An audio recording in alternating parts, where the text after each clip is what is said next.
You are now tuned in to Hits 92.3, where we take great pride in personal expression of one's feelings, thoughts, or ideals. What you're getting ready to hear on this show are the opinions of the hosts and their guests, and they do not reflect the opinions of Hits 92.3 radio station, the brand, management, staff, their respective advertisers, parent companies, or affiliates. Now stay tuned as this show begins in 5, 4, 3, 2, 1.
I just want to run my business and do ratchet shit with my friends, and that's it. That's it. That's it. You are now tuned in to All Hustle and No Fear with your girl, the Hood Unicorn. Come on, let's go. Back against the wall, last name against the rope. Middle finger stretched, if you're thinking it's a joke, tell my friend I'm about to blow, about to blow, about to blow, about to blow, about to blow, about to blow, about to blow.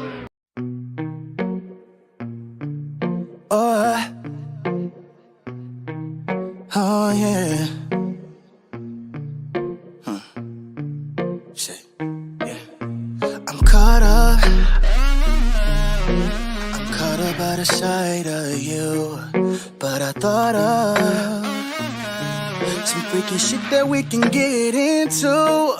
You're the pretty brown that's driving me wild. Girl, I'm tryna get in you. Girl, you know that I'll be loving you down all night. Won't you talk to me, baby? You can have a piece of my love. It's waiting for you until you get through. You can have all of me. I'll be a fantasy. You're all I need. 'Cause I want you. 'Cause I want you. 'Cause I want you. 'Cause I want you. Back that shit up. Girl, you know I don't be giving a fuck. I talk my shit, but I be backing it up. Have you thinking, girl, you falling in love, but I ain't looking for love. I'm a freak by nature, baby. I bet this D will drive you crazy. She all about that action, but it's smoke for sure. I see you moving closer, is you down to go, go, go? You can have a piece of my love. It's waiting for you until you get through. Until you get through, baby. You can have all of me. I'll be a fantasy. You're all I need. Cause I want you. Cause I want you. Cause I want you. Cause I want you. Alright. Oh, when I get you home, I'm going deep in ya. I'm going deep in ya. Oh, get you alone. I'm tryna turn you out, baby. Oh, let me know. Are you ready for a nigga like this? I said, oh, gotta let you know. I'm gonna show you things you never seen before, yeah. You can have a piece of my love. It's waiting for you until you get through. Until you get through, baby. You can have all of me. I'll be a fantasy. You're all I need. Cause I want you. Cause I want you. Cause I want you. Cause I want you.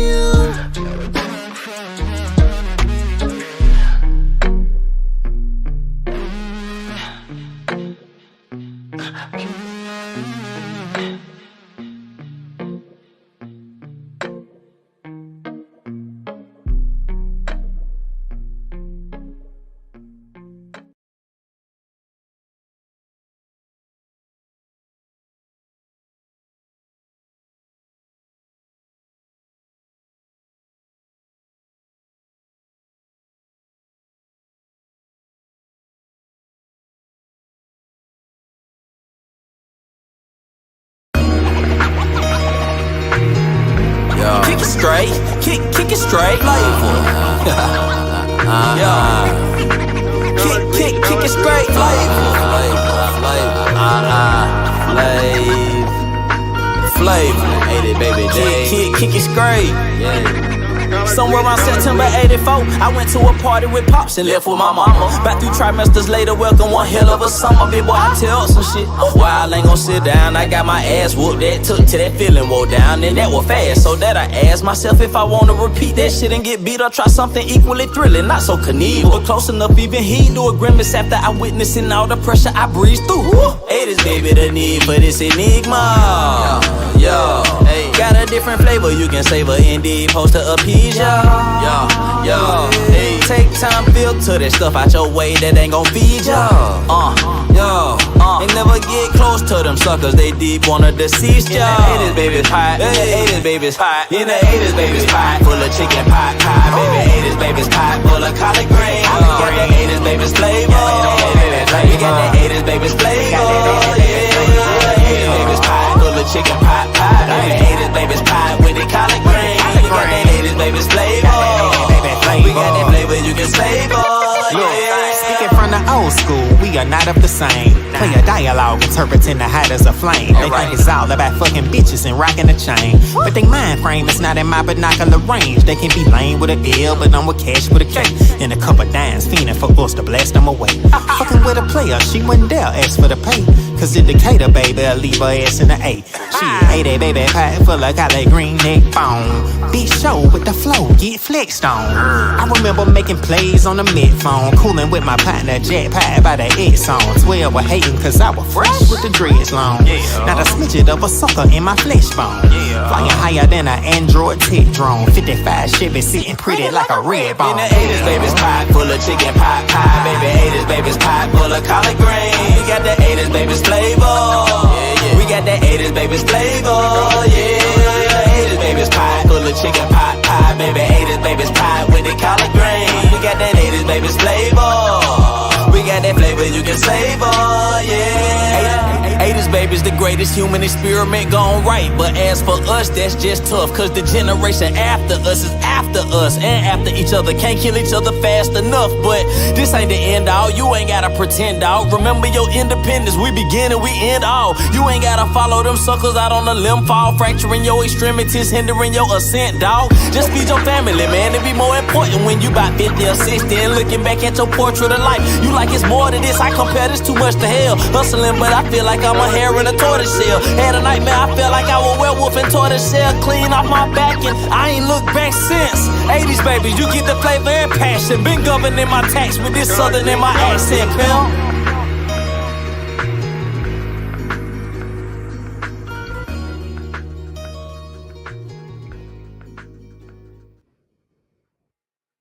Okay, is it fixed? Did I get it right this time?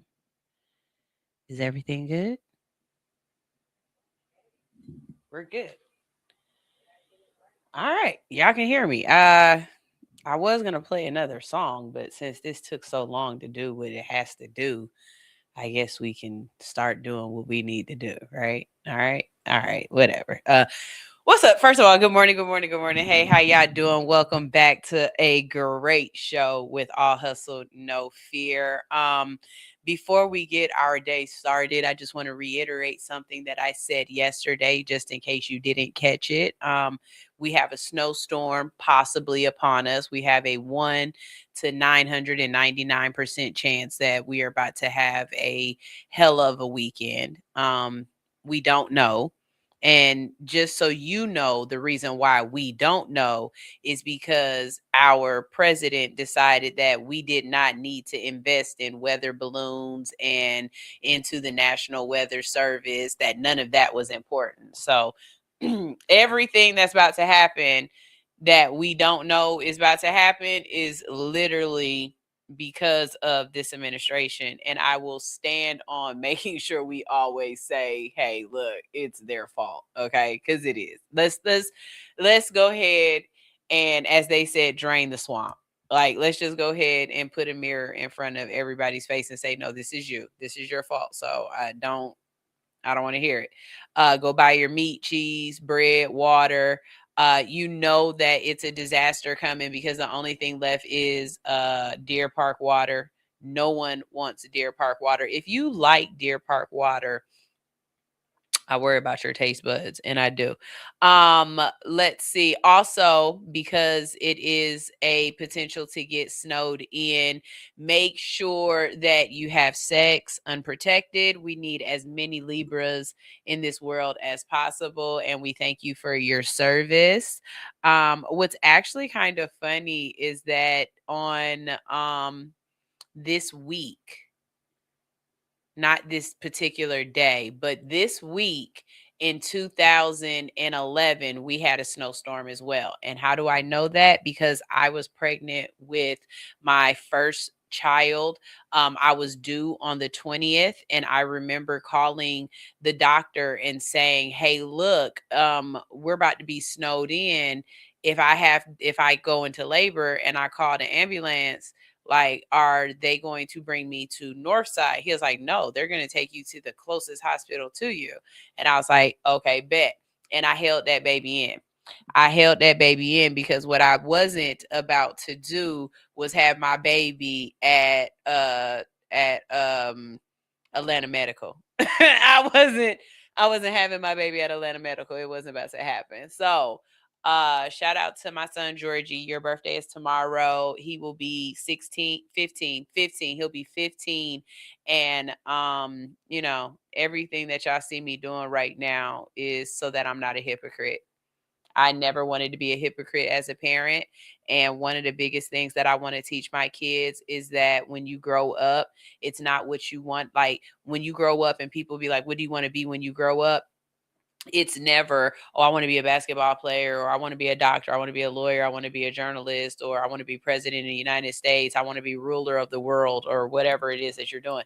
No, it's I want to be happy. And so I try my hardest to walk in exactly what I'm telling my kids. As a matter of fact, I'm very big on not being a hypocrite. I give you another example. My hair. When I found out I was pregnant with my daughter, when I found out it was a girl, I immediately cut all of my hair off. And why did I cut my hair off? Because I still was rocking perms. I still had a relaxer. And I knew that I was not going to allow my daughter to have a relaxer as long as she was under my care. Like, when you become sentient to the point where you can make your own decisions about what you want to do, that's on you. But I'm going to teach you to love your own hair. And growing up, I've had a relaxer my whole life. I never not had a relaxer. And so I cut all my hair off. I started rocking the natural. Eventually, I think if you rock your hair natural long enough, you eventually gonna rock some locks. And I end up getting locked up. And my daughter doesn't want locks at all. Like me, my son, and her dad, we all have locks. She don't want no locks at all. She likes being able to do different styles. But I have also made sure she's in love with her curls. My daughter will rock a big poofy afro. And she's come home and said, I don't know why, but the teacher said they love how brave I am. And I'm like, why are you brave? And because I rock my afro, and they love that I'm willing to rock my afro. And I don't understand that. And I'm like, yeah, because, and I'm trying to explain it to her, but in my head, I know that this is the exact reason why I didn't have a relaxer. So, saying all that to say that as parents, sometimes you have to look at what you're asking of your kids and ask yourself, are you willing to walk in that yourself? Because as a child, for me, you can't tell me not to smoke cigarettes and light one up. You just can't. You can't tell me to do something that you are not willing to show me how to do it, or that you believe in it so much that you do it. I don't tell my kids to read if I don't have a book out. It's just, as I think that's one of the craziest things, to be the type of parent to be like, you need to go sit and read, and your kids never see you read. So that internalizes for them that reading is a punishment, not it's a hobby. I make sure my kids see me sitting there reading on my own, so that when I tell them y'all need to go take some time and read, it's not a punishment. It's no, that we're going to just change lanes real quick, because that's what we do. Same thing with exercise. I'm not going to tell my kids y'all need to be working out, doing this, that, and the third, and they have never seen me on a treadmill. They've never seen me lift a weight, squat for a booty cheek. You know what I'm saying? No, I put in the same effort that I'm telling them to put in. So this is me being happy, right? And you also see me doing other things that I have to do to make sure that I can fund my happiness. So just for any parents out there, if you're a new parent, or if you're a seasoned parent and you have older children, and you might be wondering why you're not getting the same type of response that you expect. Your children are people. Like, they're humans before this whole relative issue goes on. So they're still looking at you as a model. If the model is saying something that the action does not convey, it causes discord. I don't care if you are my parent and I'm supposed to listen to what I say, not what I do. No. Absolutely not. Absolutely not. And so for me as a child, that was something that I really paid attention to. You are telling me something that you're not willing to do within yourself. I have to question the validity of what you're telling me to do. Does that make sense? Am I the only person that's like that? Because I'm still like that to this day. You can't tell me to do something if I don't see it within you. It just doesn't work that way. And that's why I surround myself with certain type of people, because I'm a certain type of person. So I don't know. Went off on a tangent. Da-da-da. Welcome to my world. Okay, so it is Friday. Y'all already know on Fridays I be coming up with some crazy stories, and a lot of times we've got to just question the validity of reality and whatever time zone, or I mean not time zone, but whatever wavelength or whatever we've run into at this point, because what is going on? Here we go. We're gonna start with Florida. We're gonna start with Florida because that only come on now. Because that only makes sense to start with Florida, right? All right. What the hell, Florida? When sperm donation feelings and the law collide. First of all, when I read this headline, I had to read it 5 different times for my brain to understand what was going on. Okay? Okay. Because at first glance, it sounds like some Mississippi, Alabama backwoods low country nonsense. But once you actually get into the details, you realize it isn't quite what people think it is. And that's what makes it complicated. Okay. So I know you're wondering, here's what happened. The Florida Supreme Court has ruled that a sperm donor may seek parental rights in cases where there was no clear legally binding agreement that permanently waived those rights at the time of conception. So basically, what they're saying is a child can have 3 parents. And that's what I read on the headline, that Florida is now allowing kids to have 3 daddies, like three parents, like 2 mommies and a daddy. And I said, wait a minute now. How is this? But this makes sense because there's so many people that are doing sperm donations, but they say we want to do it the traditional way. And I'm saying this because I actually know of somebody who has done this, where he knows a lesbian couple. They want children.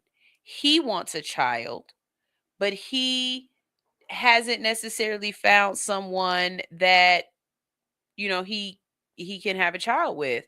So, in vitro fertilization and all that stuff is extremely expensive.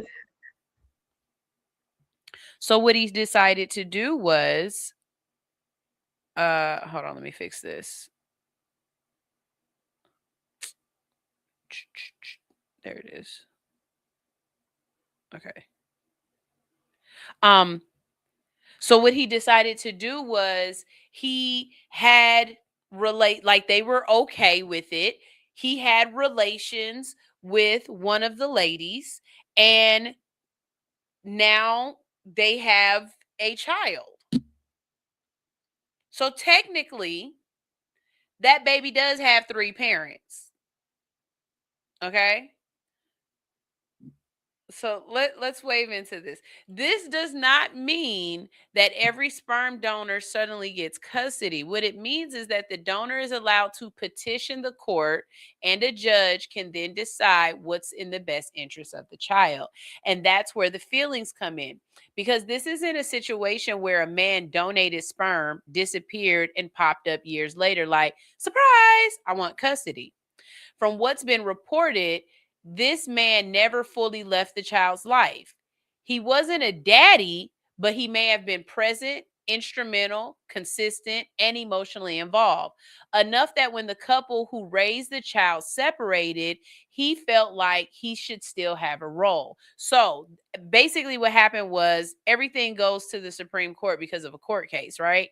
And in this particular court case, what the man was saying was, yeah, they are the parents or whatnot.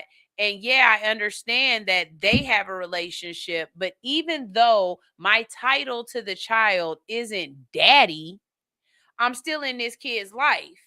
Now, they've decided to break up, right? I'm saying even though they broke up and they dealing with their parental rights the way they want to, mine can't change. I got parental rights even though my status ain't parental person. It's still somebody in this kid's life and y'all can't knock me out. I can understand that. I can understand that. I can understand that. And here's the uncomfortable truth that nobody likes to say out loud. That's still his sperm. He did create a child and he should have some sorts of rights. Being human beings is messy when it comes to attachment and emotion and possession. And see, that's the weird part of humanity. We feel as though we can have possession over a person, whether it's slavery, whether it's parental rights, whether it's relationships. Because I mean, think about it. Really, all marriage is saying he's mine. That's mine. No, he's not yours. She's not yours. That's my wife. She belonged to me. The fuck? No, she belongs to herself. You know what I'm saying? Same thing with children. This is my child.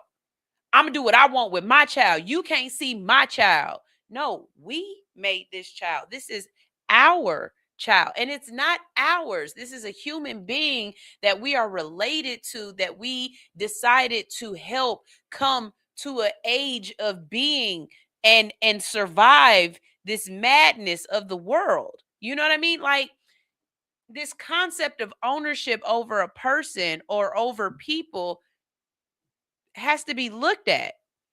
And it's not just that. We feel like that we feel this dominion. That's what it is. We have this dominion over things that I think it's weird. You know, I might need to roll up and think about that. You know, if somebody ever wants to sit and have a conversation, those are the kind of conversations I like to have when I roll up. I'm not really talking about Christian rock. I really kind of want to, dive into something, anthropologically deep on multiple levels. So if you're interested in that, hey, what's up? Anyways, but no, I could see why he took this to court. I really could. The title was absolutely rage bait and clickbait, but because of how, like I said earlier, messy humans are and the way we are intermingling different things, I can see that. Another situation where I could see this going to court, in a poly relationship. If we have come together and created a commune, right? You've got 2 or 3 women or whatever, you got a man and a woman, whatever the situation is, right? But if we've been doing this and the children were infants or they were very tender age kids when we started, and now we're breaking up, but I've been in this child's life multiple years, yeah, it was okay for me to be a parental person while that child was in my house. And I'm loving on this kid and having birthdays and picking them up and cleaning up their snot nose. And now that we done broke up, all my parental rights are gone now. All of a sudden, this ain't my kid no more. Nope. Yeah, I do believe court should be involved for that. Because how are you gonna keep me from this person? Because if this person was an adult, they would have the choice to be like, no, I still love this person. I want them in my life and I want to be around them, right? I still want them to have influence over me. But because you feel as though you have dominion over this person, you can decide who's allowed to be around them. Because we don't, no. I'm not mad at this one. I'm with you, Teacher Nitra. I'm not mad at this one. This is the part of non-traditional family building that people don't always want to talk about. When you step outside the traditional model, you also step into a new emotional territory with blurred lines, expectations, and assumptions that don't always match reality. This ruling doesn't say the donor automatically wins. It says if you don't lock this down legally, the court has to look at it. And honestly, that tracks, because the lesson here is not outrage. When you are doing something non-traditional, you're going to have to involve the law. Just go ahead and do it. Spell everything out in contracts, waivers, rights, expectations, roles, futures, because the law is already involved in everything else we do, from marriage, divorce, property, kids, death, and money. So when you start doing new shit, you're going to have to involve the law too. Not because people are evil, but because people are human and feelings change, relationships change, circumstances change.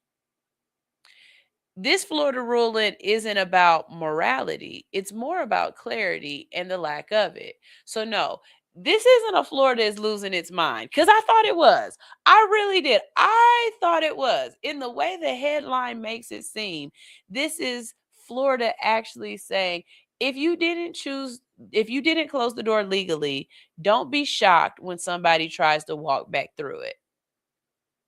And I'm okay with that. I really am. In this situation, I'm on Florida's side, because y'all actually y'all be starting shit. Y'all be starting new shit. And so now you got to get the law in to clean up the new shit that y'all started. That's all it is. That's all it is. I ain't mad at it. I'm not. You want to know something I am mad at?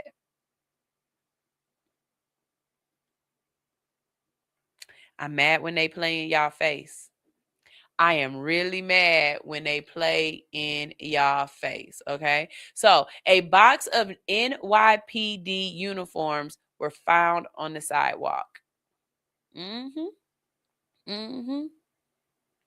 Police in Brooklyn are investigating after a box filled with official-looking NYPD apparel, shirts, pants, jackets, and hats was found abandoned on a public street near Greenwood Cemetery. So they must have been leaving them for the zombies.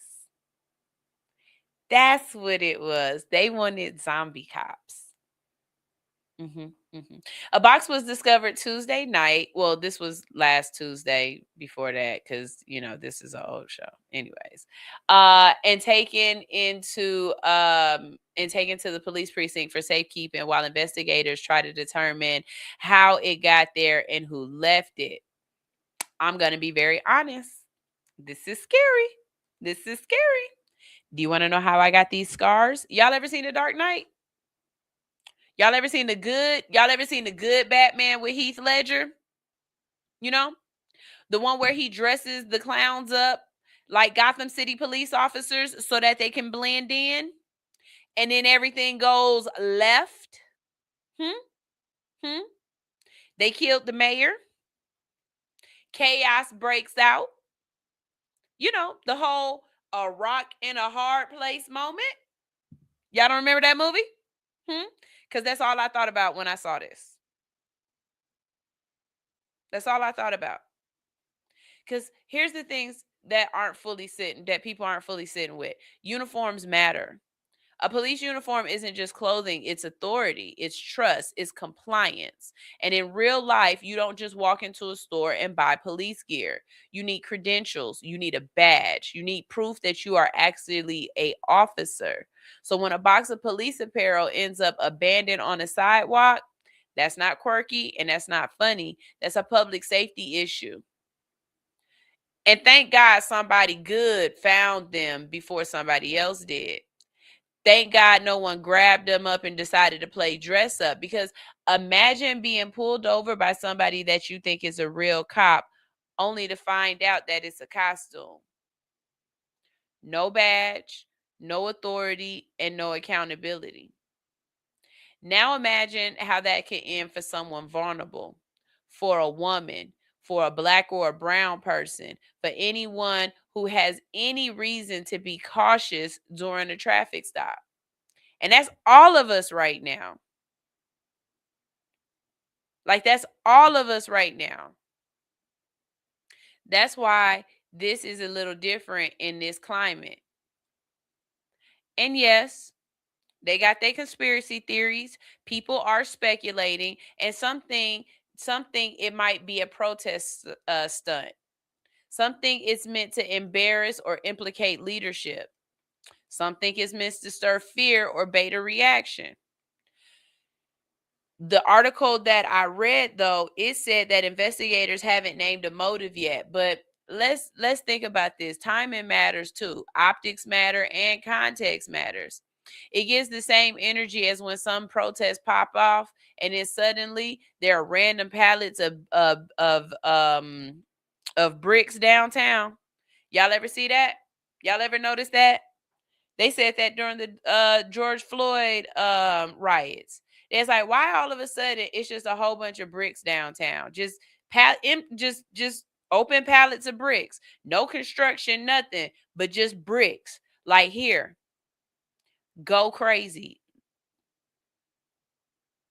You know how you have those insurrectors that jump in the middle of the protest and they get everybody riled up, like that man who they caught going through the protest. He lit a flag on fire and then just walked off and left the protest, and they followed him. And I'm so glad they did, because they was like, why you leave though? Like, why you stir the pot and walk away? And don't act like there aren't people like that, because there are definitely people who like to stir the pot and walk away. And that's crazy, because you done stirred the pot. You need to go ahead and get a plate. Let me say this, y'all. You got to stay vigilant. You got to stay vigilant. To my Black and my brown folks specifically, we are attentively sitting this out and letting them deal with this on the front lines, because we know if we get on the front lines that we are going to be casualties, and we are intended casualties. And I'm going to say this to y'all. If you don't know it, hear me and hear me well. They are trying to figure out a way to get you out of your seat. They are going to do something eventually that is going to be so egregious that they are going to hope that we come up in arms. And I'm not talking about in arms. They want us to come up in arms so that they have a reason to come back in arms with equal and more force. Stay sitting down. This ain't our civil war. This is a civil war within their own family, and they got to figure this out. This is Pawpaw acting crazy, and that one black sheep of the family then started talking and got a whole bunch of other people like, nah, maybe we need to be on this side. But Pawpaw and Nana still fighting back, and y'all, they got to fight this out. They got to figure this out for real, because that's the exact way I see this. This ain't nothing but old school thinking, trying to fight away with the new school type of thinking, and they don't want to let go. And they're literally dying off, but they don't want to let go. And they've poisoned a couple of other people into thinking that they thinking is right, and the family is fighting with it. You know what I'm saying? As cousins, we need to just sit back. Let them fight. This the other side of the family. This your daddy's side of the family. Let them do that. Because if you go over there and you start trying to break stuff up and tell them and put mirrors in their face in it, because we've been telling them forever, let them deal with that. Let them deal with that. I ain't got nothing to do with it. Because I'm telling you, it's going to be different for us. It is. It is. And so you just got to, you just got to be careful. DJ Ray's Hell, hey baby, I miss you. He said, now if they can walk around with those uniforms, imagine how crazy it is that you can walk around with the ice patch, camo, no badge, no name, and a mask. Exactly.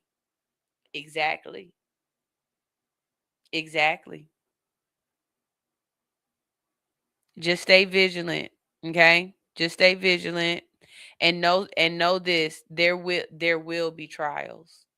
There will be court. Just know that. There will be trials. There will be court. Eventually. Because nothing can go backwards.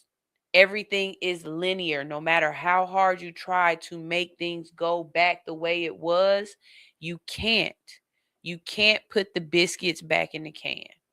You can't. Once people have tasted freedom, once people have, been allowed to speak and do, you're not going to be able to just take that back away from them. I don't believe that. I really don't. I don't. It's going to be too much kickback.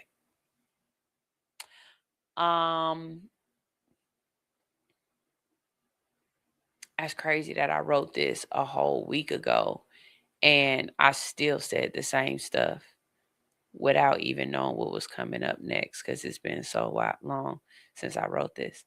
It just goes to show you, I know exactly. I feel the way. I'm consistent in my thinking. I'm not regurgitating somebody else's thoughts or whatever. I'm very consistent in my thinking because it literally says that. I just didn't say it verbatim. I said it off the cuff. That's crazy. Okay. I'm sorry. Y'all are squirrel. Until the NYPD figures out exactly how those clothes ended up on the sidewalk, everybody should be paying attention, okay? And regardless, y'all need to be paying attention anyway, because right now the shit is literally hitting the fan. And I think we are currently about to live through a civil war. So when you was wondering what it felt like in those history books and what people was doing, I think we about to find out. I really do. I think we about to find out. Okay. So first of all, trigger warning. Trigger warning. I'm about to talk about defecation. Trigger warning. I'm about to be talking about defecation. So if you are eating or if you have a tender stomach or anything like that, just mute it and watch my mouth move, but don't click off. Okay.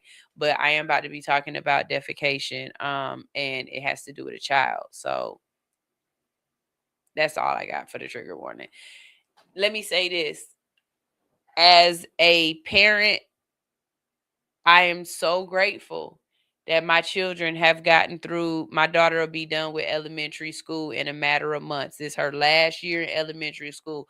I just want to say that I'm glad my kids got through elementary school pretty much with no issues. Like I didn't have to go in on anybody. It was only one teacher that did something and I nipped that in the bud real quick. And it really was just, she was being mean to my baby and she threw her stuff away. And I was like, that's not going to fly. And I made them replace it, but that's here nor there.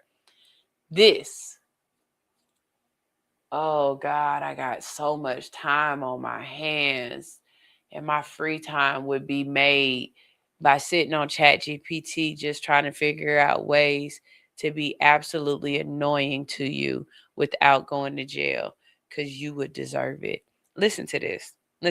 And the only reason why I wouldn't want to go to jail is because I got the 5-year-old. But if I didn't have the kid, going to jail would be high on my list of things that would be acceptable for this. A 6-year-old with a dairy allergy and a complete failure by adults. This story is infuriating because it should never happen. According to reports out of New Orleans, a 6-year-old girl with a documented dairy allergy attending St. Frederick School of Deacons was given milk during lunch. She is lactose intolerant. Her parent has done what she is supposed to do and presented the school with doctor's notes saying, don't give this baby milk or milk products. She has an allergy. Just like you can't have peanut butter, just like you can't have nuts. This baby can't have milk of the cow. And y'all gave it to her. Despite the school being aware of her allergy, you still gave it to her. Shortly after drinking it, the child began experiencing stomach pain, nausea, and cramping, which ultimately led to her having an accident at school. Why wouldn't she have an accident at school? Her body can't process lactose. You know that. Everybody knows that when you give a person milk that can't have milk, they shit. They don't throw up, they shit. Instead of calling her parents, which would have been the appropriate call, the school staff reportedly told the child that she had already gone to the bathroom too many times. My head be itching when people do stupid shit. Every time I notice that. I think that's my tism. That's my tick. Like my scalp just start to itch when I hear something that's so egregiously stupid. What do you mean you're telling a person, oh, you went to the bathroom too many times, you can't go no more? So what? I'm just supposed to turn the plumbing off? What the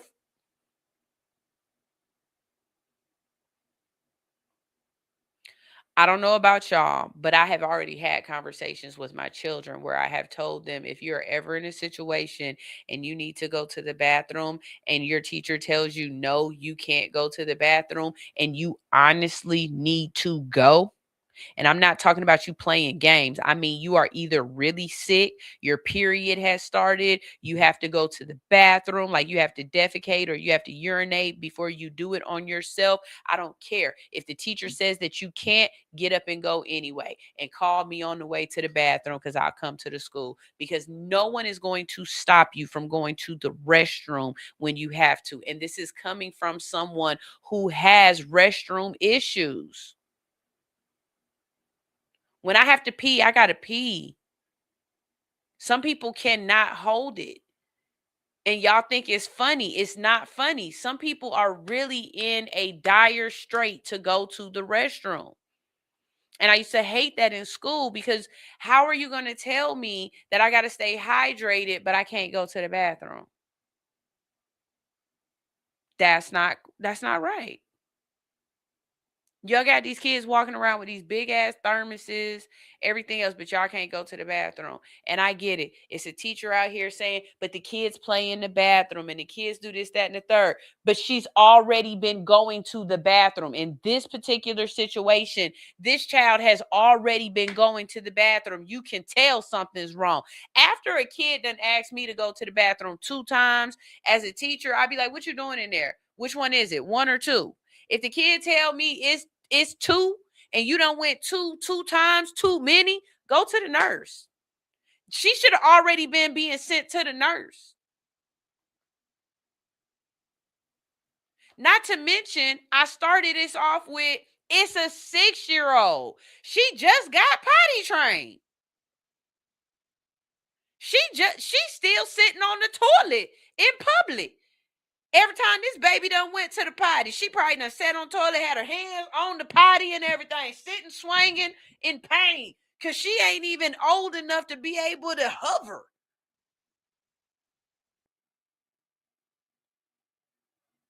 Y'all call parents for every little thing. Y'all call parents for every little thing, but except for when y'all supposed to.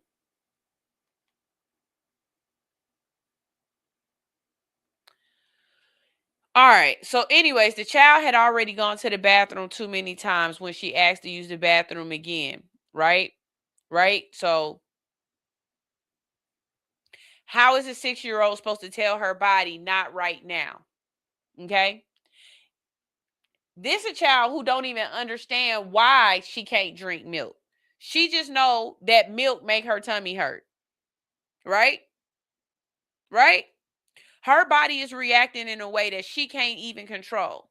So after the accident happened, after the teacher told the kid, you can't go to the bathroom no more, and she had another accident and she defecated on herself, it couldn't get worse than that, right? No. Instead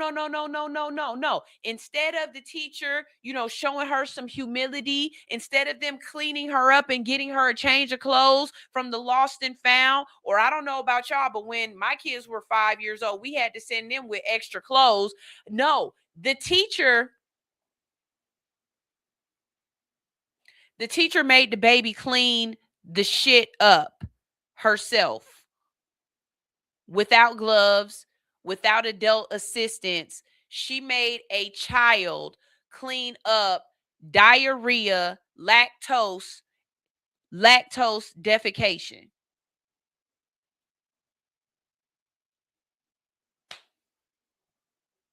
I want y'all to sit with that. What 5-year-old know the proper way to clean up feces?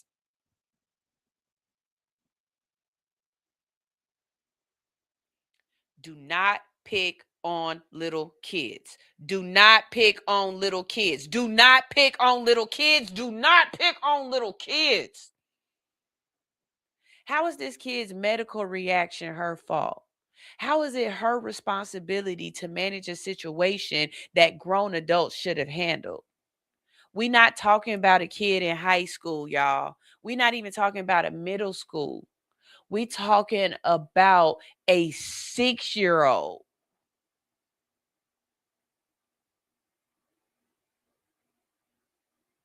Y'all, the amount of times that teacher could have texted and called the parent. You ain't even got to go to the office. You could have sent that parent a text message yourself and been like, hey, this baby's sick. You need to come get her. Somebody gave the baby milk. Once the parent heard somebody gave the baby milk, they would have already known what it was. Do you know how serious baby's lactose intolerance got to be for you to bring paperwork to the school to say, do not give this child milk? Do you know how bad that baby's lactose intolerant got to be?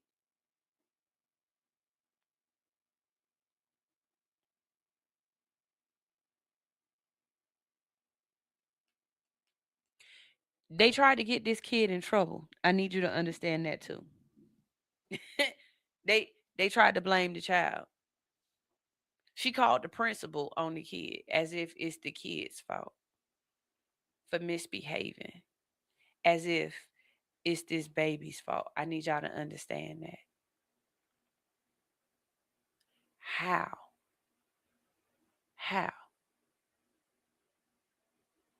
So the school later released a statement saying that it's reviewing the incident and takes the student's safety seriously. But I need y'all adults to understand something very clearly. Forcing a child in medical distress to clean up their own bodily waste is not discipline. It is humiliation. And that teacher needs to be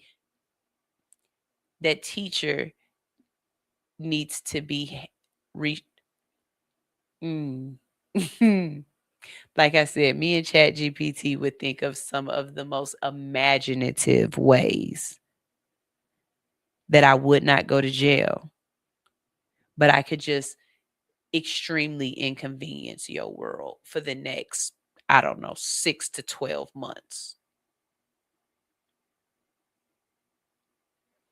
Schools used to be safe places. They really did. I don't even know if school is a safe place anymore.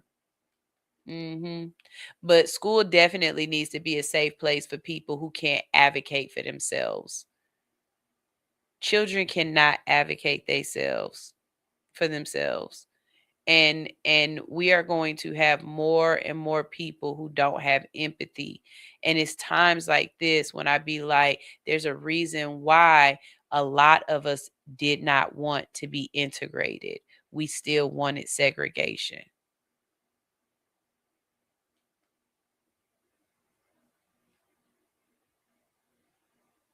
If this happened to an adult or an employee, there would be so much outrage. Do y'all know the way HR would be involved? Do you know the way lawyers would be involved?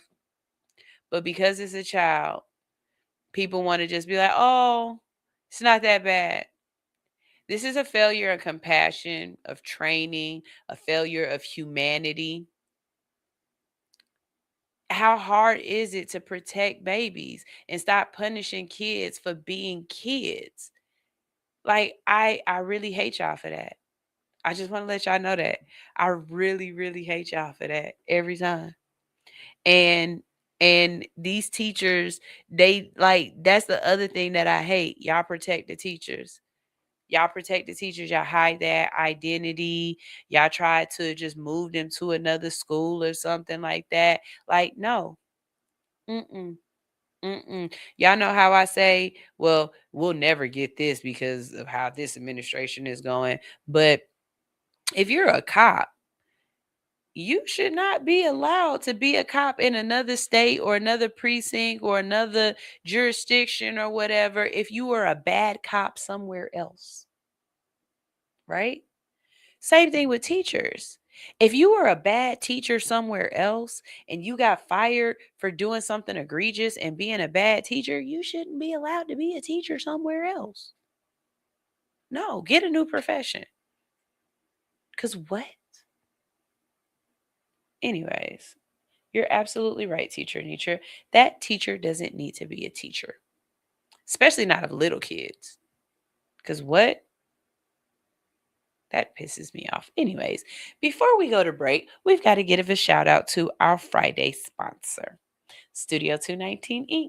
Every Friday from 12 p.m. to 7 p.m., it's Freaky Fridays with half off exotic adult piercings and you half off exotic and adult piercings. Okay, so you've got anything from nose all the way down.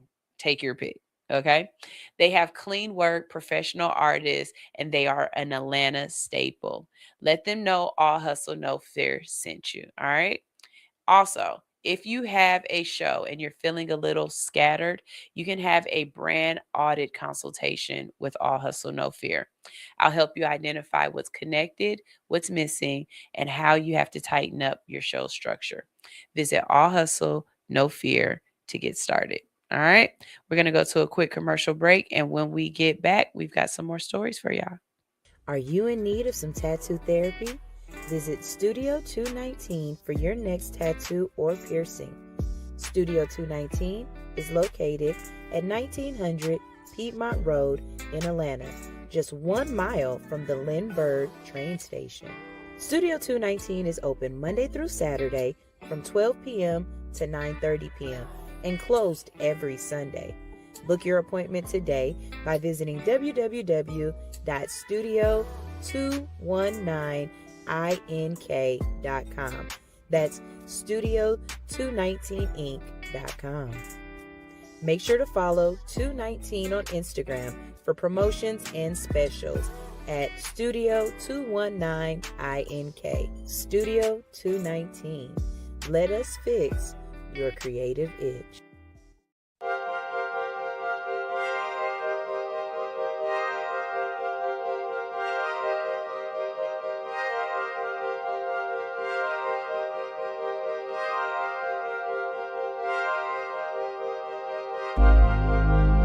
Every day is a new choice. We make our beds and we lie in them. Who do you want to lay down with? Choose wisely. Met you on Friday, picked you up on Saturday. Sunday night you calling me over and over and over again, telling me that you're ready to rock me steady, rock steady. I got you so addicted, I should've never let you taste my love, my love. Damn right I wanna see you again, but I'm not ready for no love affair. Still you ask me what is happening, when I told you that my heart wasn't there.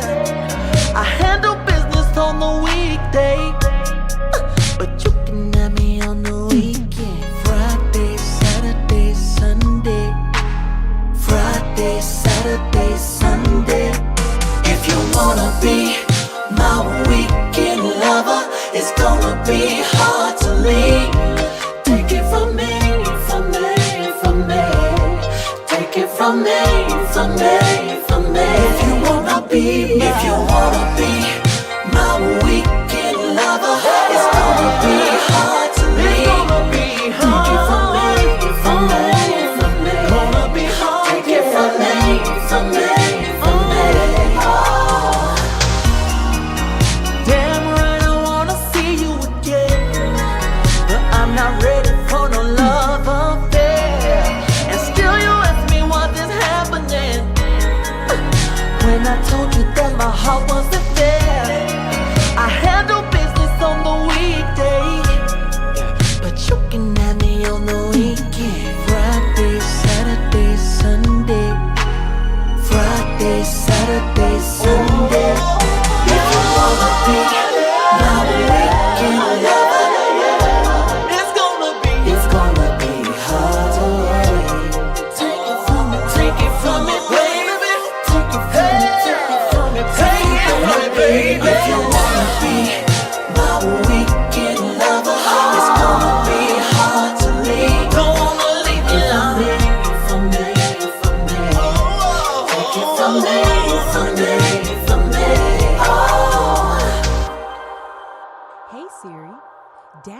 code HITS92.3 ATL.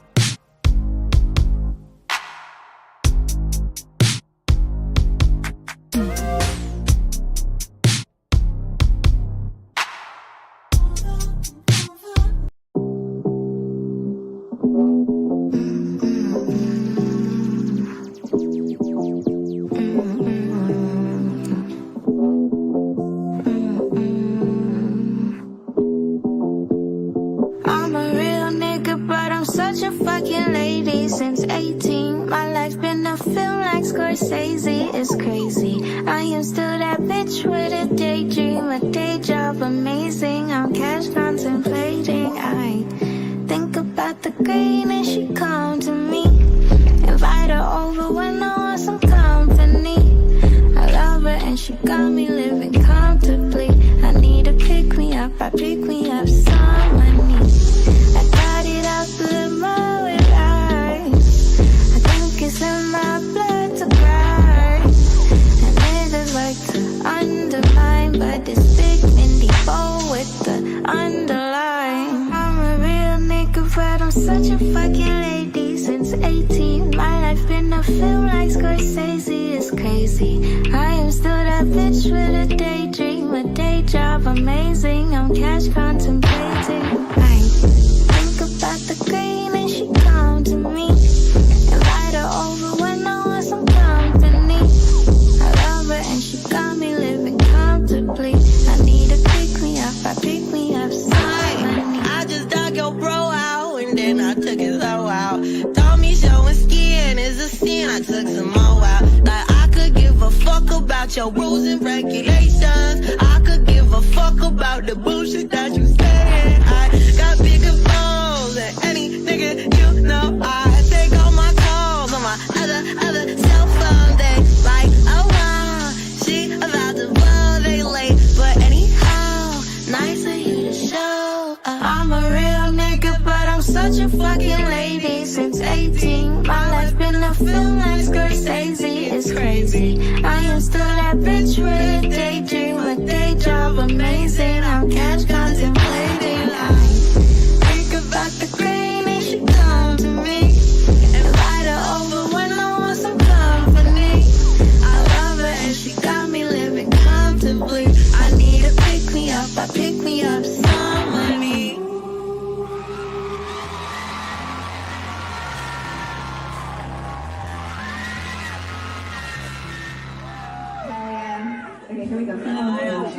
Body image and positivity are major impacts in today's society. At Nurse to Beauty, we believe in bringing the beauty from within to the forefront. For those of you who are planning to have cosmetic surgery, Nurse to Beauty is ready and available for all of your postoperative needs. My name is Dontricia Dunham, and I am the registered nurse and owner. I have over 10 years of experience with emergency medicine that has aided me in giving quality medical care for cosmetic surgery clients. We specialize in a number of safe and effective options and solutions to help you achieve your ideal body image. Have a one-on-one virtual consultation via phone or private suite location. Have your lymphatic therapies and all other postoperative needs performed by a licensed medical professional. Mobile postoperative services are also available upon request. Not interested in cosmetic surgery at this time? No worries. We also provide an array of body modification services to fulfill all of your beauty enhancement requests. We understand how costly aftercare can be after a cosmetic surgery. Ask about our affordable payment plans today with instant approval and no hard credit check. Log on to www.nursetobeauty.com for more information. Call or text 404-849-0260. For education, client transformations, and reviews, follow all of our social medias at Nurse to Beauty. See you next time.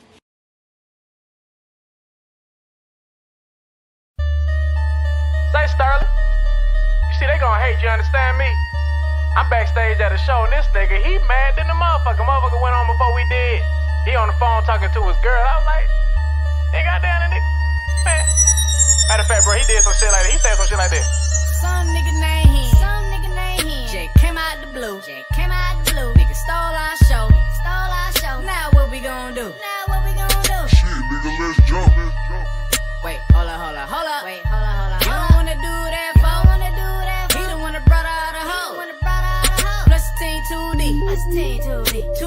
anyway. Too deep anyway. That too I tried. That too I tried. They're having field day. They're having field day. Some nigga named him. Some nigga named him. Jay came out the blue. Jay came out the blue. Nigga stole our show. Stole our show. Now what we gonna do? Got him. Sky people chief, come in peace, bang, who shot ya? The one that told your mama, oh, it's cool, I'm a doctor. The one that told your brother, hell is pray with your papa. The one that told your sister, come here, girl, and I got ya, then pop. The white niggas off the scene, if your whole family just cheering for me. Then show up at your bay house, girl, gon' taste these cheering for me. Can I get a ticket to your show? Will it? Hell no. But you can get a ticket to this dick, though. She like, babe, I really wanna hear Will flow. I forgot how a real nigga spit, though. Dear world, what happened to your incredible nigga? Incredible nigga used to be credible nigga. The credible nigga turning an edible nigga. He was a edible nigga, now he a vegetable nigga. He brain dead, nigga lost like fuck. Ain't know what to do when they heard Johnny 5 for the first time. Little nigga can't see me on this dope shit. Ask Pharrell and Robert, think about these blurred lines. Ask Kipper to your every day, why niggas hate? And Kipper look a nigga dead in the face. Say some real shit like they hate what they can't shake. What you get for being great, you had it coming from the gate. You can take it like a hoe, take it like a bitch, or show these niggas you ain't the one to be fucking with. I said cool, so it's killing with the flow. I sang to your chick, text to the words, now she singing on my dick. Ain't no need of being mad. What your ass need to do is be ready. How the woman skitty pants is the fans be the realest in the room. Rock and roll's coming soon. This nigga named Hen. I just came out the blue, yeah. I just stole your show, yeah. So tell me what you gon' do. Now what we gonna do? Oh, you say you gon' jump me? Wait, hold up. Wait, hold on. You don't wanna do that, folks? He the one that brought out the hoe. Yeah. Plug my team too deep. What's team too deep? Too deep anyway. Too deep anyway. That too I tried. That too I tried. They're having field day. They're having field day. This nigga named Hen. Some nigga named him. I just came out the blue. Jay came out the blue. I just stole your show. Stole our show. Shit, what you gon' do? Got him. I'll wait. Yeah. I ain't gon' worry my mind.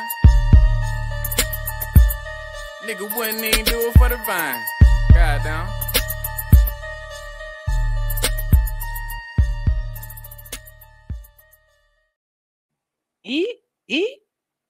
Cause nigga too deep.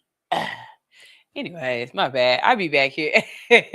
I'm in here by myself. Y'all have no idea what it's like to run a whole show and to be in here by yourself, but to keep the energy going. So a lot of times the music is really what keeps the energy going. And I appreciate all y'all artists for sending in music. Speaking of music and artists, so we've got a couple of new shows, right?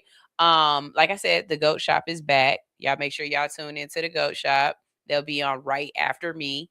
And we also have this show in the evening on Thursdays called Soul Love Radio Show. And what I really like about his show is that he is giving artists their flowers for real.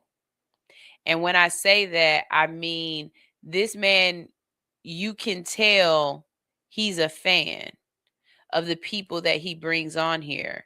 And he's not just like, oh yeah, you're really dope. Like, he's really genuine with the love that he is showing these people and, you know, the actual excitement for meeting these people. And I love that because a lot of times people kind of treat artists that aren't the big artists like they're just whoever, you know what I'm saying? And it's like, no, if you are really a fan of the art and of the music, then you'll be a fan of these people, right? Like when Highness came in and I was like, oh my God, it's the girls, it's Highness. You know what I mean? And I'm listening to them do their stuff. Like, you know, when they introduce their stuff like, hey, I'm Queen, I'm Rebel, and we are like, I'm a fan. I know this. I watched them. I'm a fan. I watch their music. You know what I'm saying?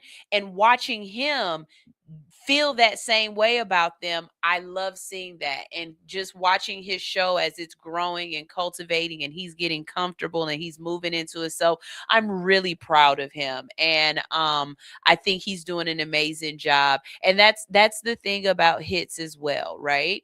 Is that, yes, you can come on here and you can turn your podcast into live radio. Awesome. Whatever. But the real thing about hits is that you come on here and you get to really find and explore yourself, because there's nobody that's keeping you in a box that's saying we want you to be like this or we want you to do it this way. We're giving you that room to just open up and be whoever it is you're going to be. And we just try to help you along the way, give you a little bit of, backing here, because there is backing. Like, and please don't make it seem like it has to be financial, but don't get it twisted. That logo, people know that logo. So that backing helps getting you into rooms or getting you into situations or people wanting to do things with you. It has weight. You know what I mean? I am excited to see what Soul does. I really am. I'm excited to see what he does. He's got a really amazing show, and it's all independent artists. It's all, and he has a lot of music, and he's really coming up with some dope people. So good job, Soul. And I hope he sees this. If he doesn't, I might cut it and let him know. But yeah, if you want a show on Hits 92.3, we definitely have some openings. It's the beginning of the year. A lot of people decide at the beginning of the year that they want to chase their dreams. This is a great time to do that. You get that income tax money and you come on up here and you start your show and you start, investing in something else. And I will say that it's a lot better to have a show when you have something that you are pushing.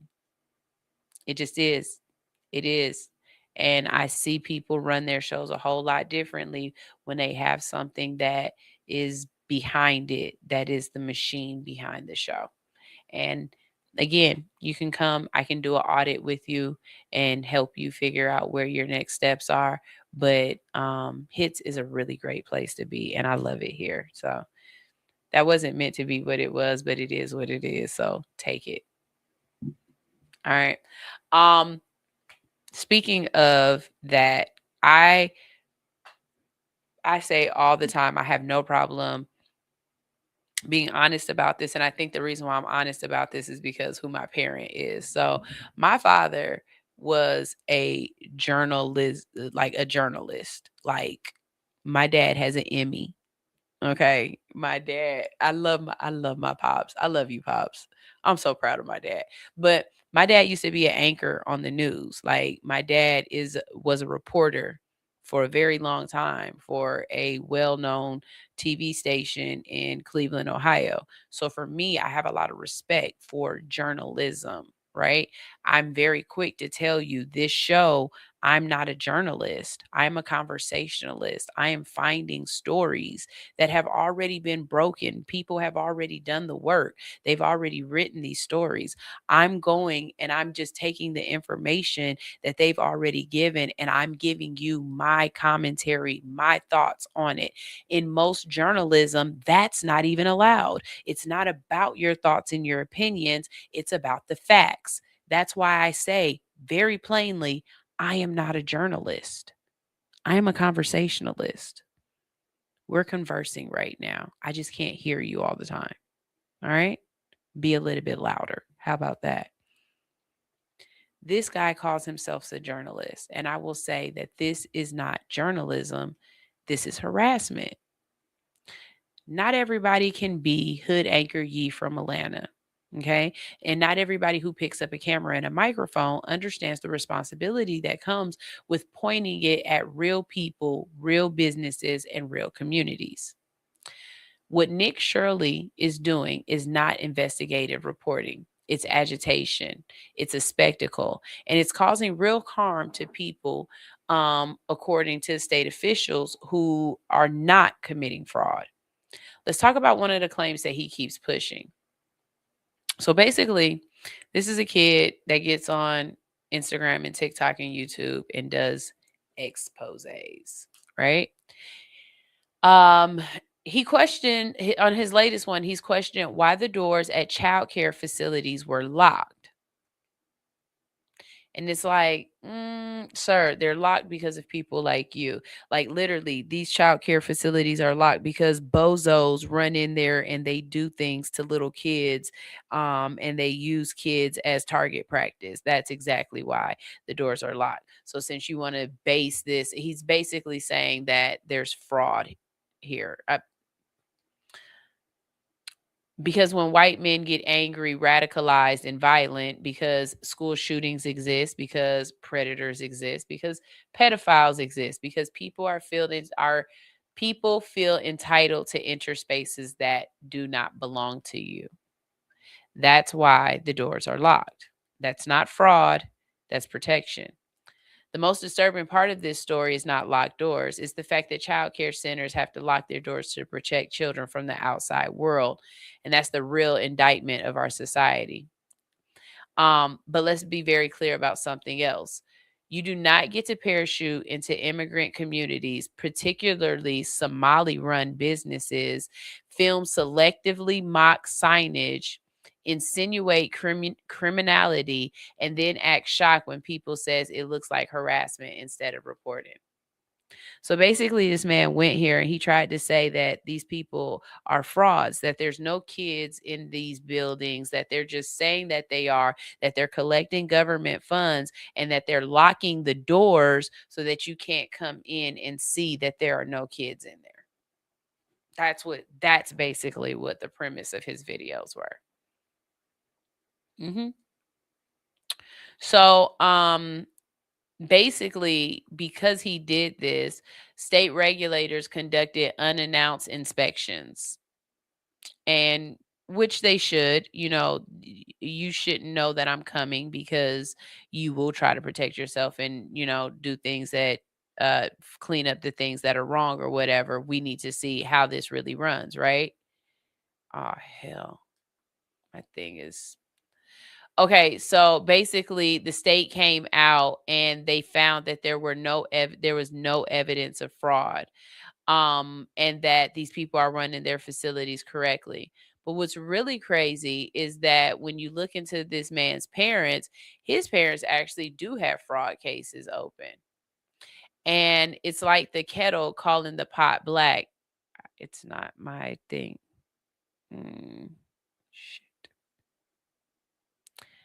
It's like the kettle calling the pot black. And basically, I think sometimes people are loud in glass houses and don't know that other people have rocks. That's really what it comes down to. And I want you guys to just be very careful about the information that you ingest and what information you disseminate. I try very hard to make sure that the stories that I bring to you guys are accurate, that the information is correct, that it actually happened, that it's not clickbait or rage bait, that it's not, fake news or things like that. That's me doing my due diligence. And if I ever present a story or if I say something and you guys know that it's not right or it's been debunked or I'm giving out false information, please call me out on it. Be respectful. There's a way to do everything. But please hold me accountable, because even though I am not a journalist and I am a conversationalist, at all times, I want to be spreading positivity and correct information. I know not all of my stories are positive. Sometimes y'all need to know the shit that's going down, but the information will be correct. Okay, so that's always been my thing with you guys. So, hey, look, my teleprompter is doing something weird and I've got to fix it. And so to make sure my boobies aren't all in the camera, I'm going to go ahead and go to a quick song. All right. So since I said boobies, here is Shy Kiera with LAFOU. LMFOU. Let me fuck on you. Can we link up tonight? Drink some rock and Sprite tonight. My pussy is super tight. Couple years without taking pipe. I am squirting back to back. I made a mess over the floor. Moaning out loud, the neighbors banging on my door. But the pounding ain't gon' get it.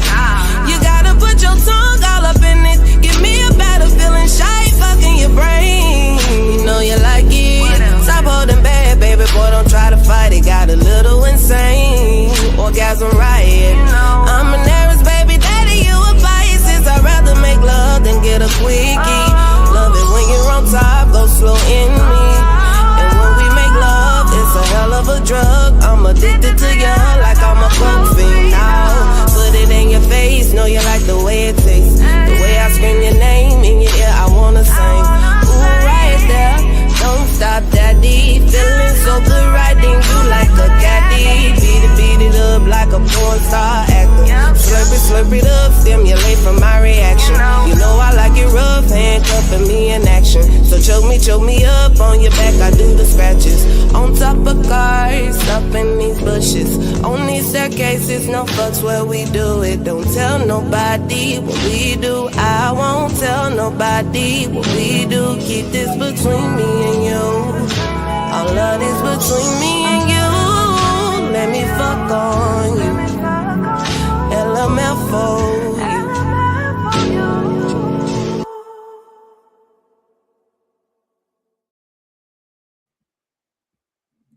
That song makes me feel so sexy. I love that song. She be, on top of cars, up in these bushes, on these staircases, but when we do it, don't tell nobody we do. I love her. Oh God, I love Shy. Shy, I love you. I just want to tell you that I love you. Anyways, all right. I don't know what it is with Americans that they cannot stand listen to somebody talking in their native tongue. Like it just irritates. It irritates a Midwesterner soul to hear somebody speaking in a language that they just cannot understand.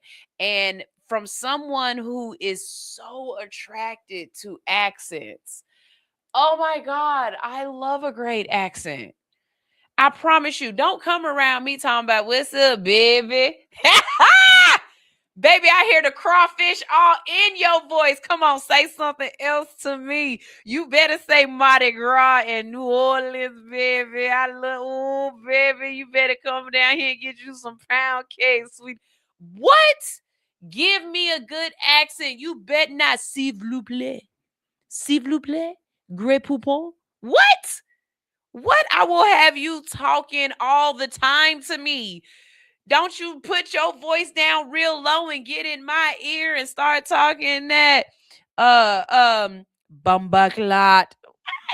Bumbaclot. What that mean? Oh my God. Say it again. Say it again. Say it in Pascal. Say it again. I love a great accent. I love a great accent. Okay. And then not only do I love a great accent, but I'm immediately hit you with that. Como se dice in English? Come on, teach me what you know so I know what you know and I can say how you say what you say when you're not around because I want to be able to say it too. You know what I'm saying? Because, baby, I got a couple of words. I know a couple of words in a couple of languages, but I'm trying to learn some more. But I really hate the way that really low-brained, smooth-brained ass Americans hate accents and how they treat people when they are speaking in their own language. This one right here is just crazy. So this lady put up a sign that said no Spanish on the bus. Oh,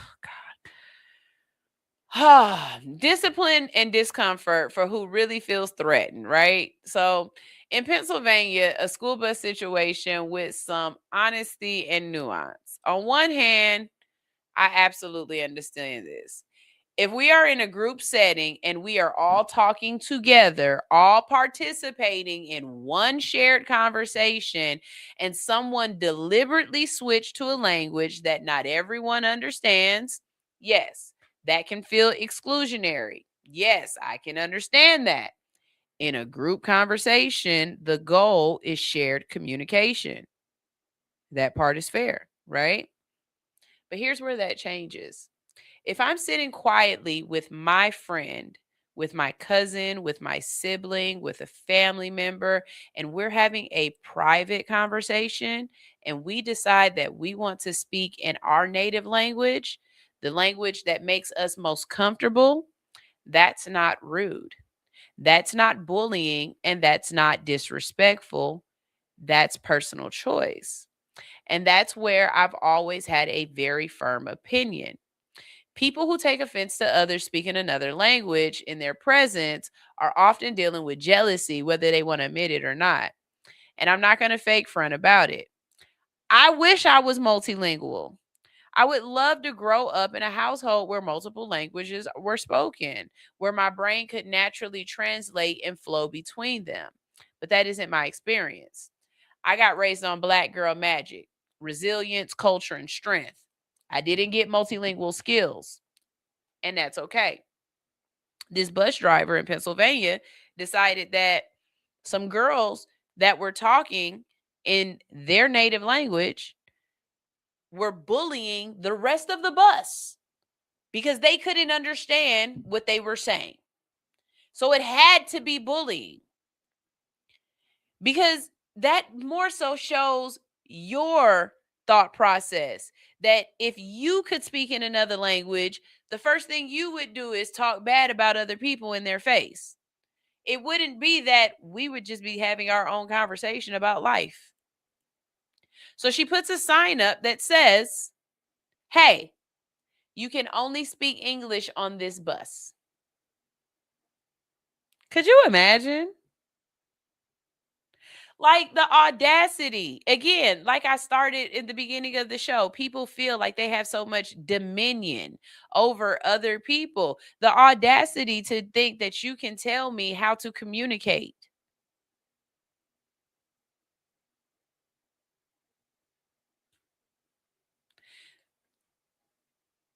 So when this bus driver framed Spanish as bullying, I think what we're really seeing is perception. If you already view people as being rude, threatening, or other, then everything they do gets filtered through that lens. Or if everything that you do is rude, evil, and disrespectful, you are going to presume that everybody moves the same way. And I know this is true because I am a case in point. I am told all the time by people who really know me and really love me that I have a little naivete when it comes to certain things. And it's because I believe that everybody walks in with good intentions. Because I walk in with good intentions. I don't walk in automatically thinking, how can I fuck over somebody today? There are people out there like that. But I don't move like that. And so therefore, I don't shine that mirror out. This woman, and I'm glad she got in trouble for it, but this woman just went and showed her own prejudice and her own hate. Because it's like, hey, guess what? If I could speak another language and you couldn't understand me, I definitely would be talking shit about you. Should she have lost her job? I don't know. It's too hard to find a job right now. I'm a lot against people losing their jobs right now because it's just really hard to find a job. But like I said yesterday with Stoner, I'm really for a good tar and feathering. Like, I think public shame in some kind of way needs to be brought back. You know what I mean? Reprimanded? Absolutely. Should she lose a couple of days off of work or something? Like, yeah, definitely. Should she get some better training? Absolutely. Should she get a formal written warning or something in her paperwork so that we know that she's got a history of this? Yes, absolutely.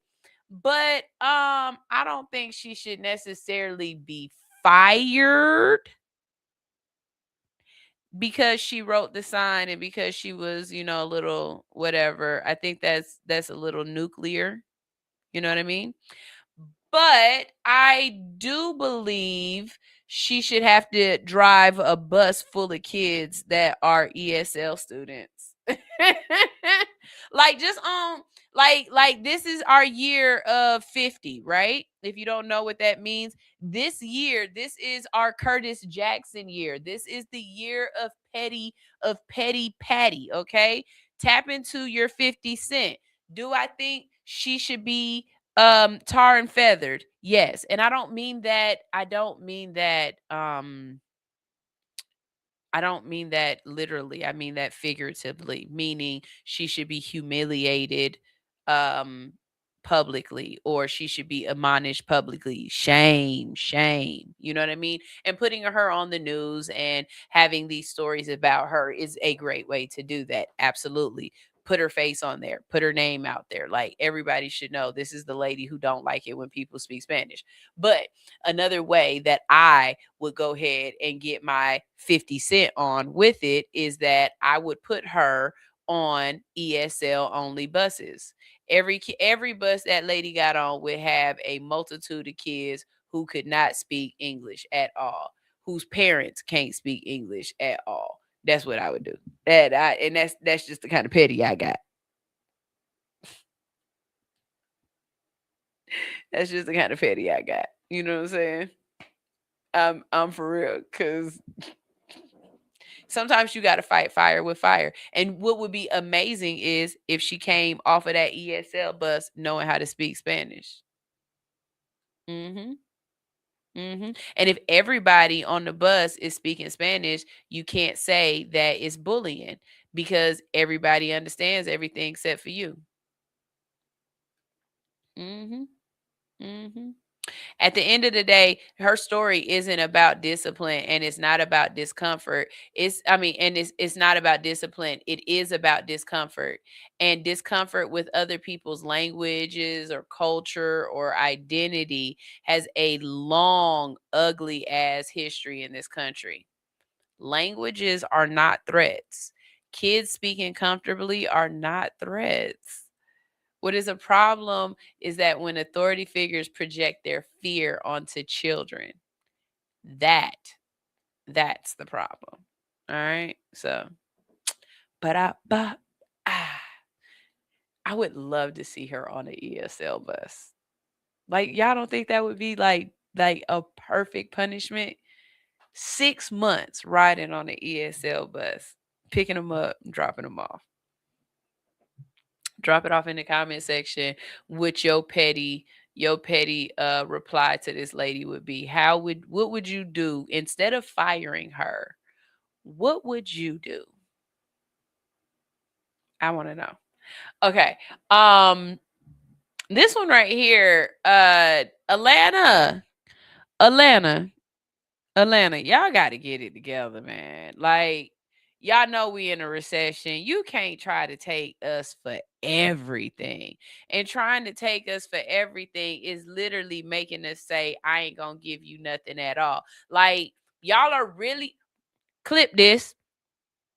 You are really taking advantage of the McDonald's kids right now, because we grew up with parents that never wanted to go out. We grew up with parents that Red Lobster and the Sizzler, that was going out. Like, that was a nice restaurant for us growing up. We grew up hearing we ain't got McDonald's money. We grew up watching Eddie Murphy Raw, where he was like, I got McDonald's, and you can't have none. And we understood what he meant, because our parents, because instead of making McDonald's, we had to go home and make a beef patty with that wet ass bread and some lettuce and tomatoes, and them thick ass tomatoes wasn't the same like the McDonald's tomatoes, and it didn't have no special sauce, and nor did you want your mom to make none. Like, we grew up like that. So now when we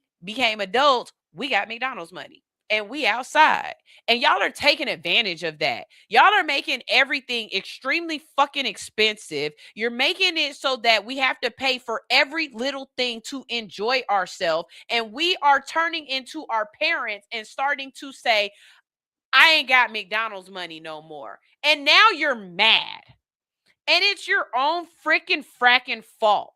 Okay? It is. It's your own fault. You can't bleed a stone. You can't bleed a stone. And this is why Pond City Market's restaurants are closing. I'm not blaming individual restaurants. I'm not blaming just the individual mom and pop restaurants. I'm blaming the system as a whole. And in this situation, I'm blaming Pond City Market, because at some point, price gouging catches up with you. You can't bleed a stone to death. You can't. You can't. Let's start with the basics. Parking is fucking expensive.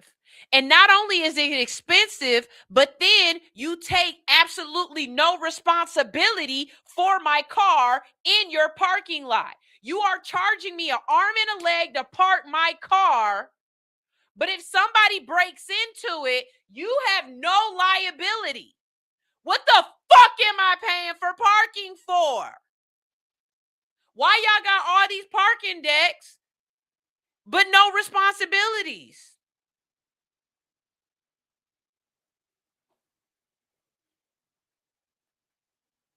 Before you even smell the food, before you even got in the building, you already had to pay.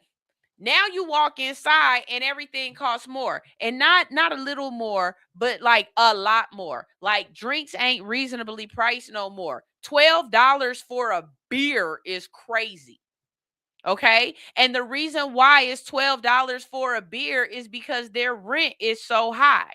And they have to charge high ass prices to be able to pay for this high ass fucking leases that y'all got. The food proportions are small as hell, and everybody is getting their food from the same place. Y'all don't have no creativity no more. And then some of y'all got nerve to charge me just to come in and sit down. You charging me just to come in and sit down. It's a restaurant on the top of Pont City Market, right? Trust me, I know. There's a restaurant on top of Pont City Market that you have to pay to get upstairs. Just to go upstairs, you have to pay. Now, if you don't want to play none of the games or nothing like that, that's fine. You don't. But you can't get to that restaurant without paying to get upstairs. Now, I paid to park. I paid to get upstairs. And now that I'm in the restaurant, now y'all want me to pay for food too. How much money you think I got, Shawty? And then your businesses are concerned and confused as to why we ain't tipping the way we used to, why we ain't spending the way we used to, why alcohol sales are down. If a Corona is $8, and back in the day, a beer was $2. Right now, a shot of tequila is $20. $20 for a shot. How many shots do you think I'm about to take? Especially when I know I could have stopped at the liquor store and I could have got me a little fifth for a little $8, $9.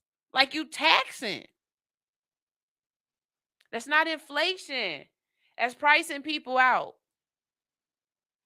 And y'all want to complain about the older millennials and Gen Z and everybody else, how they drinking alcohol less, or how they not partying and they not going out, how they're learning about things like, I don't know, sitting in the house and just being with your friends. Like, y'all don't know how to just hang out with y'all friends. Y'all can't just be in the house just chilling. You know how many of my friends I can just go over their house and take a nap? Them be the best ones. Them be the best friends. As a matter of fact, if any of my friends is available today, I got like 3 hours in between my show, my last show, and going to work.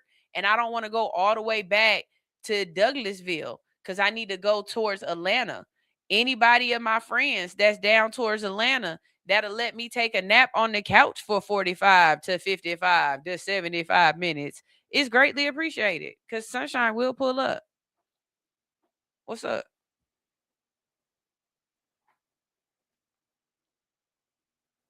Y'all have made this turn into McDonald's money. Y'all have made going out not be casual no more. Even Applebee's is expensive at this point. Y'all don't want us to hang out. If every time us going out, remember when you used to be like, I'm going to buy a round for the table. That's a bill.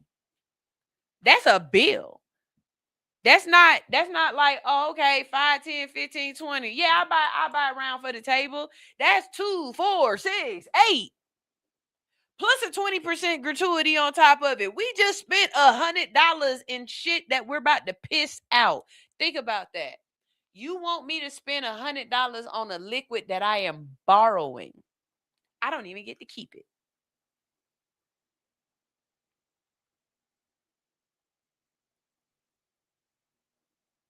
And again, these restaurants paying high ass rent to stay in these places. Those costs don't disappear. That's not their fault. It get put straight to the customer. Capitalism is killing leisure. Capitalism is killing fun. And a lot of y'all, the crazy part is y'all don't know how to just have fun. Like, y'all need somebody to be doing something to entertain y'all. And we are losing our entertainment establishments. Y'all don't know how to have fun. Y'all don't know how to have fun.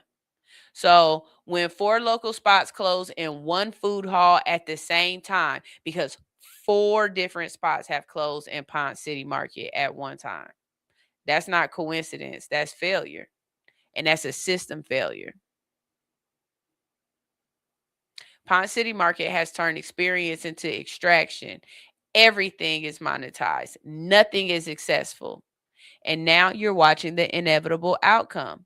It's not about it's not about bad food. It's not about God damn it. It's not about bad food. It's not about bad service. It isn't about people not wanting to support local. This is what happens when space forgets that customers have limits and you can't bleed a stone. Capitalism doesn't know when to stop when there's nothing else left to take. And that's all it is to it. Y'all done took all it is. I ain't got no more McDonald's money. I ain't got no more McDonald's money. For real, for real. Teams want to pull out of the World Cup. That's crazy. Nah, everybody ain't rich in Atlanta nowadays. Everybody's scamming. You know how bad we got to lie just to get apartments out here? We scamming. They say people get money so clubs make them feel special. High drinks make you look like a boss. No, they don't. To me, they make you look fiscally irresponsible. I work down at a tavern. Well, the truck that I work on is in a tavern. I cannot tell you how fiscally irresponsible I feel. All these people that I see multiple times a week at this, I'm here for work. And you're asking me, where was I on my off day? You're here too much. Don't tell me you broke. You're fiscally irresponsible. There's a difference. Definitely. Hey, before we get out of here, I need you guys to check out Sweet Sheba Baby. You can get 10% off your order by automatically visiting allhustlenofear.com. Okay? You can get these awesome earrings. She has amazing products. All right. And if you want to be a sponsor on All Hustle No Fear, you can reach out and have your business featured on air across all of our platforms. Either DM us at All Hustle No Fear or visit us at allhustlenofear.com for more information. All right. Here's my motivational moment for you because I got to get out of here. It's almost time for Stoner Show. Your normal day is someone else's dream. So you need to be proud of your situation. Actually, somebody told me this a couple of months ago, and I had to really sit in that. And they was like, I don't think you realize how dope you are and how you get to do things that people would just dream about. There are people who would love to be in your position and do the things that you do on a daily basis that you take for granted, that you're like, oh yeah, I just got 3 cameras sitting in front of me right now. Oh, I just do this. Oh, I just work on the radio. You know what I mean? Like, you take for granted how amazing you really are, how you've accomplished things that other people wish they could do, how you have insight and forethought or knowledge on things that other people are studying and grasping and paying for this information. You are living someone else's dream right now. Push your shoulders back. Raise your titties up. Rock with your cock out. Whatever it is. But you don't have to be humble at all times, because right now you are living a dream. Walk in that dream. You are amazing. I'm so proud of you. If somebody hasn't told you that in the last couple of days and you need to hear it, I am fucking proud of you. Did you see the year that you just made it through? Oh my God. The person that I'm looking at right now, you're not even the same person that I saw 6 months ago. I am so proud of you, and I can't wait for you to tell me what you are about to do in the next 6 months. As a matter of fact, when it's over, I can't wait for you to tell me what you accomplished, because chef's kiss. You're doing your big one. All right. I got to go. But next week is going to have some great stories. Okay. I'll tell you about what those stories are next week, because I haven't got them together yet. But I will say I saw one story that I wanted to check out, where I think it was, I got a couple of stories on some gorillas, right? Because y'all know I like science and animals and stuff. I saw one where a gorilla had twins, and I think that's like a real anomaly with gorillas. And then I seen another one where some gorillas been making some masks, so that they've been making poo shiesty masks, basically. So when they rob other gorillas, the gorillas don't know who it was that robbed them. It's a whole bunch of stuff going on, Shawty. Like I told you, it's a whole level of Jumanji that we ain't even knew that we unlocked right now. Like somebody is really like playing Jumanji, and they losing. They is losing. It's the weekend. I know you might be inside trying to stay warm, but if you get outside and you doing your big one, remember, don't do nothing I would do. And if you do, take pictures and send them to me. I want to see. Tell me the story. I want the tea time. What's up? All right. This is your girl Sunshine Reigns on Hits 92.3, the real definition of internet radio. All right. We got to go. And wait, I got a comment. Teacher said very grateful. Yes. I'm very happy that you are grateful, because you understand. All right.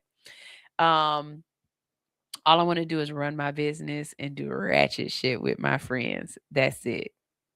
DJ Telly Talk. DJ Telly Talk. Get up. 5, yeah. 4, 3, 2, 1, let's go. Get up.